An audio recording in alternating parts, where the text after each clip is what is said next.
have a word now from Senator Schumer's state, our Senate Majority Leader's state. I want to introduce and welcome Becca Forsyth, one of our tri-chairs of the Poor People's Campaign in New York, who is experiencing poverty and is going to talk to us about how it doesn't have to be this way. So welcome, Becca. Thank you so much, Reverend Liz. I appreciate it. My name is Becca Forsyth, and I am one of the tri-chairs of the New York State campaign. I stand with the Poor People's Campaign, a national call for moral revival, because I am one of the 140 million Americans who are poor, or one paycheck, one emergency, one healthcare crisis from being poor. In my case, we didn't know that we were one mosquito bite away from poverty. 10 years ago, my husband was stung by a mosquito at a local swimming hole here in Chemung County in upstate New York. It caused viral encephalitis. That mosquito transmitted a virus that disabled my husband. He was our breadwinner. I was already disabled.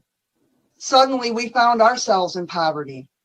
We have destroyed the environment in my community so effectively that this invader thrived where we couldn't. You see, where I live, just like a lot of places in the country, poverty is the norm. We lead the state in all the wrong things: high school dropout rates, teen pregnancy, child poverty rates, child death rates. We are one of the leaders in unemployment and violent crime in the state.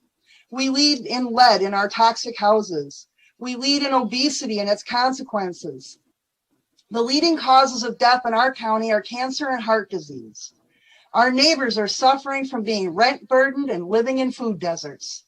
The interlocking injustices of systemic racism, poverty, militarism, and ecological devastation thrive and suck us dry just like that mosquito did. To be perfectly honest, we're tired of bleeding. We live in a state that's considered progressive, where Democrats hold a supermajority, and we're still having to beg for the crumbs that fall from the table. Today, on International Women's Day, we demand an end to the attention violence that has for far too long forced the women and children of my community to suffer this burden of inequality. We need living wages. $15 minimum wage isn't enough, but we still have to beg for that. We need universal health care. Why do we have to beg for this during a pandemic in one of the richest states in the richest country in the history of the world? We need real and just COVID relief. We need safe, quality, and equitable housing. We need a functional public education system that prepares our kids to be more than just slaves to this unfair economic system.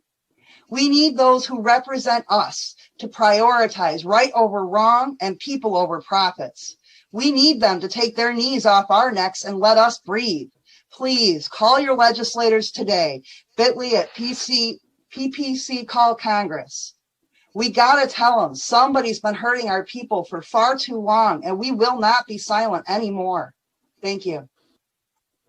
Thank you so much, Becca, both for all the work you're doing and for the powerful words and witness that your life and everybody in your community's lives give to us. I want us to now move to Alabama, from New York to Alabama, right? We're doing fusion here. We're having people from all across the